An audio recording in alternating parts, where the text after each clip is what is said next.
Russian President Vladimir Putin has suggested that former German Chancellor Gerhard Schröder could coordinate talks with the European Union to secure a peace deal in Ukraine, a proposal met with skepticism by EU officials. European Council President Antonio Costa said recently he believed there was potential for the EU to negotiate with Russia and to discuss the future of Europe's security architecture.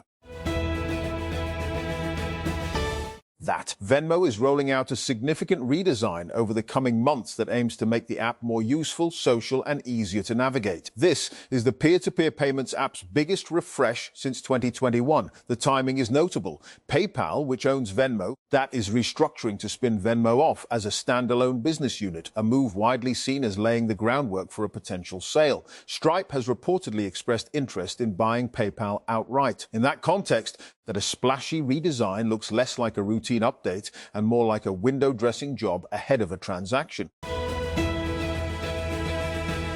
And a new study from Rutgers Health examined how the human brain combines fast and slow forms of information processing through its white matter communication networks.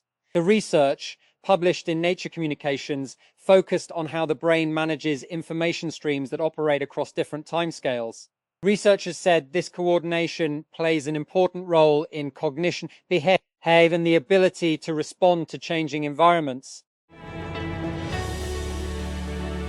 The Higher Education Commission, HEC, has decided to re-examine the academic credentials of 36,931 students enrolled at unauthorized campuses through an independent verification process. The decision was taken during the 46th meeting of the HEC, chaired by Chairman Dr. Niaz Ahmad Akhtar. Pakistan authorities have urged citizens to protect their personal information amid rising concerns over cybercrime and SIM misuse. In a public advisory, Sindh police warned people not to share their SIM cards, fingerprints, scenic details or other sensitive information with unnecessary individuals. The next version of ChatGPT may just be called Goblin. This is because in a post on X, OpenAI CEO Sam Altman wrote, "What if we name the next model Goblin? Almost worth it to make you all happy." And a painting stolen from a Jewish art collector by the Nazis during World War II has been found in the home of descendants of a notorious Dutch SS collaborator. An art detective has said, portrait of a young girl by Dutch artist Toon Kelder is believed to have hung for decades in the home of Hendrik Seffert's family, Arthur Brand said. And Iran's foreign ministry spokesman has accused the United States of presenting unreasonable and one-sided demands in negotiations aimed at ending the war. As the two sides maintain a fragile ceasefire, Iran submitted a response to a US proposal to end the two-month war via Pakistan on Sunday, Iranian state media reported, with US President Donald Trump branding Iran's terms as totally unacceptable. And the United States-Israel war on Iran is not the result of a sudden escalation, but the culmination of a long-term Israeli agenda to violently reshape the Middle East. And former Qatari Prime Minister and Foreign Minister Sheikh Hamad bin Jassim Al Thani tells Al Jazeera in a wide-ranging, candid interview on Al Jazeera's Al Mukabala program. And the veteran diplomat offered a stark assessment of the region's rapidly shifting geopolitical landscape. He warned that the crisis in the Strait of Hormuz is the most perilous consequence of the recent war and cautioned against Israeli Prime Minister Benjamin Netanyahu's ambitions for a greater Israel and called for the urgent establishment of a unified Gulf Defense Pact. And Asia's push into physical AI is being fueled by the same manufacturing prowess that made the region a global industrial powerhouse.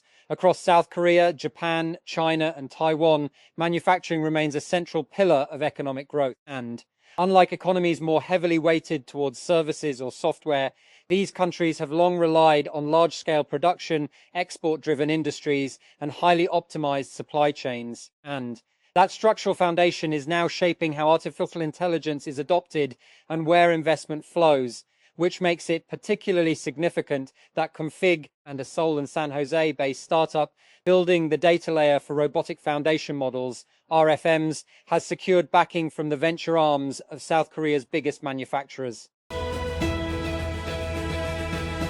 That Rawalpindi is set to receive several new road infrastructure projects as authorities move ahead with plans to expand the city's signal-free corridor network and ease growing traffic congestion. According to officials, 3 new underpasses will be constructed on Peshawar Road at Kasim Market Chowk, Kabristan Chowk and Charing Cross Chowk. And Khyber Pakhtunkhwa Health Department has announced more than 830 vaccinator jobs across various districts of the province as part of efforts to strengthen immunization services. The Director of Health Services has issued a notification that the recruitment process for expanded program on immunization EPI vaccinators has officially begun. And a new study suggests people may physically react to infrasound even when they cannot consciously hear it. Researchers found that exposure to low-frequency sound was linked to increased irritability and higher cortisol levels, and which may help explain why some environments feel unsettling or haunted for no apparent reason. Infrasound refers to sound below 20 Hz, a frequency range that humans usually cannot hear. It can come from natural sources such as storms, and as well as human-made sources, including traffic, industrial machinery, and ventilation systems.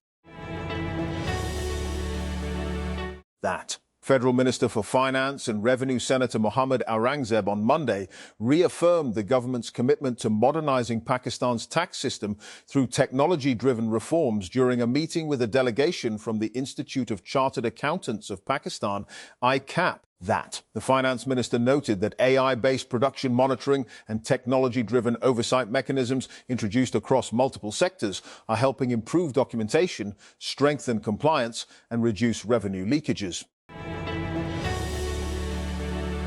That more than 30 international flights scheduled for Gulf countries were cancelled from major airports across Pakistan on Monday, while bad weather also disrupted several domestic flight operations. According to reports, 8 flights bound for Dubai, Abu Dhabi, Sharjah and Bahrain were cancelled from Allama Iqbal International Airport.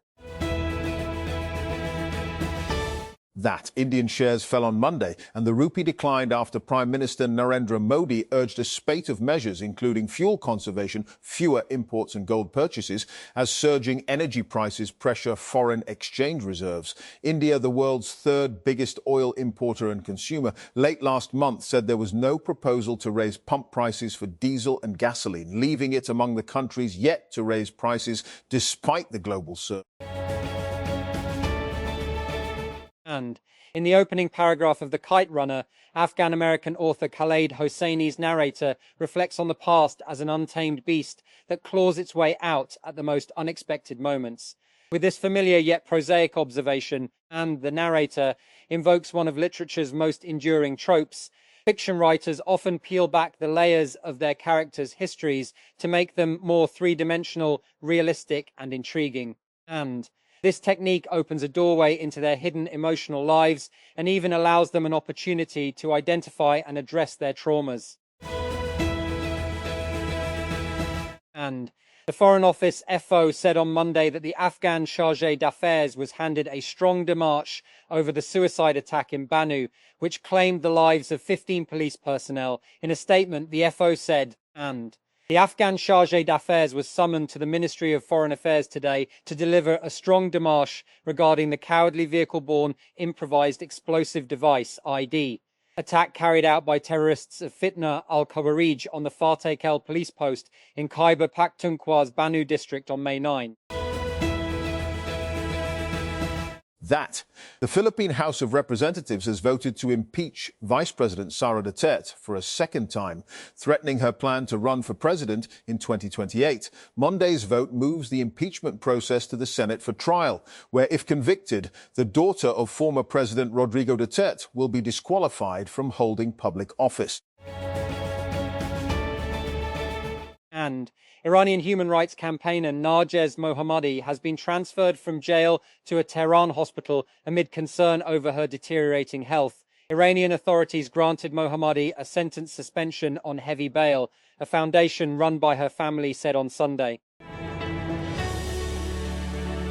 And A French woman and an American man have tested positive for hantavirus infections as countries around the world repatriate passengers from a cruise ship hit by a deadly outbreak. French Health Minister Stephanie Rist said on Monday that a French passenger who was on the MV Hondius cruise ship tested positive for the virus and her condition was deteriorating, the Reuters news agency reported.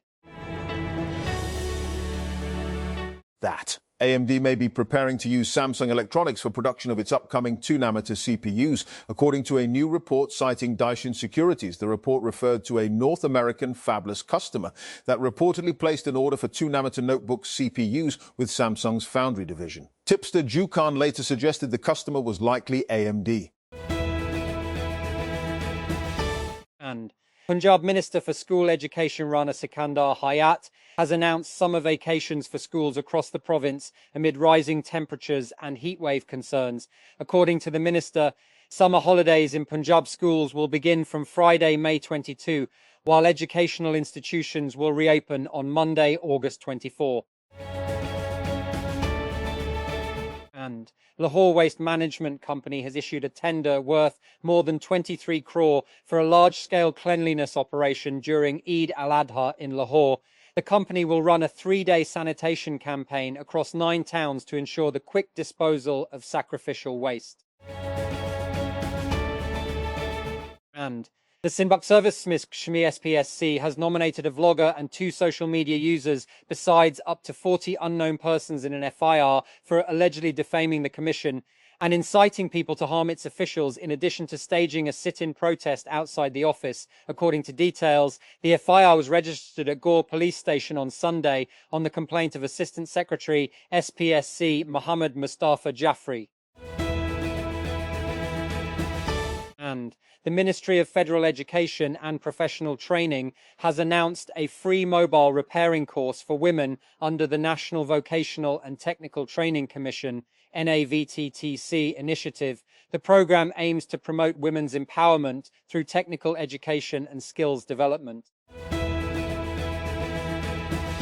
And in a landmark moment for Pakistan's automotive industry, Cherry Master Pakistan has officially commenced customer deliveries of the Tiggo 9 PHEV, marking the arrival of Pakistan's first premium plug-in hybrid eSUV on local roads. And the milestone comes just weeks after the local CKD line-off of Tiggo 9 PHEV earlier this year, reflecting one of the fastest transitions from local production readiness to customer handover in the local industry. And this accelerated rollout is backed by the manufacturing strength, operational capability, and over 60 years of industrial and automotive legacy of Master Group, supported by Chery Automobile's global engineering expertise. And the commencement of deliveries further strengthens Cherry Master Pakistan's accelerated expansion strategy, establishing Pakistan's largest locally assembled plug-in hybrid SUV lineup within just a few months. And following the rapid back-to-back rollout of Tiggo 8 PHEV and Tiggo 9 PHEV within 5 days, alongside the launch of Tiggo 7 PHEV, and Cherry Master Pakistan has emerged among the fastest automotive brands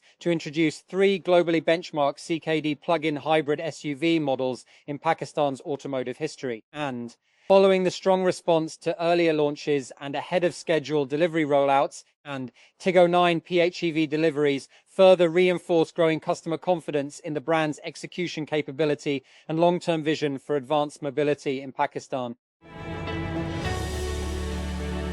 That Khyber Pakhtunkhwa Chief Minister Sohail Afridi on Monday decried decisions taken behind closed doors, saying that the provincial government would oppose those decisions that went against peace in the province and the people's interests. He made the remarks during a visit to Banu after 15 police personnel were martyred and 3 sustained injuries after a suicide attack on the Fateh Kel police post. And Prime Minister Shehbaz Sharif on Monday ordered an inquiry into an attack in Toba-Tek Singh that left PMLN MPA Cole retired Sardar Ayub Gadi injured and 4 of his aides dead. The incident occurred on Sunday night when Gadi Singh with his friends in his outhouse, Dera in Chak 184 GB. Subsequently, unidentified gunmen opened indiscriminate fire. And Punjab Education Minister Rana Sikandar Hayat on Monday announced a 3-month-long summer vacation for schools in the province. In a statement released by his spokesperson, he said that the summer break would begin on May 22 and would end on August 23.